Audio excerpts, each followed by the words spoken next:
2 weeks later, the company wins a major contract requiring welding inside a large storage tank. No safety measure was put in place.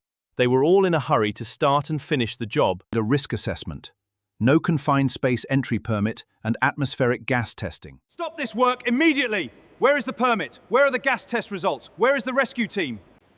Gentlemen, we don't have time for paperwork. Let's get this done today. Management wants this completed today. Don't delay production. Operation Manager, sir, I wish to inform you that if anything goes wrong, I will write a report. Then suddenly, a deafening explosion shakes the entire facility. 2 welders inside confined space lose their lives instantly. Several others suffer severe burns and blast injuries. The ground trembles, smoke and flames burst. Workers scream and run in every direction. The company yard is silent. Ambulances carry away the injured. Deceased arrive in tears. Inside the same boardroom, no one speaks. They all lowered their head in shame and regret.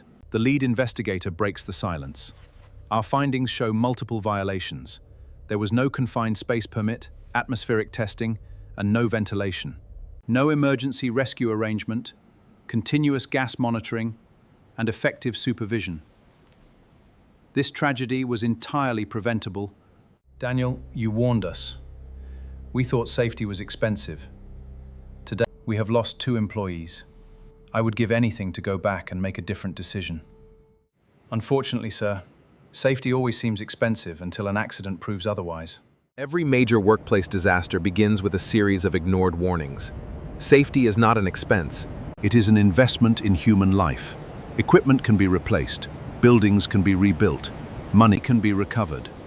But once a life is lost, no amount of profit can bring it back. The accident may be over, but the lesson must never be forgotten. Stay safe, speak up, and never ignore a warning. What lesson did you take from this story? Share it in the comments.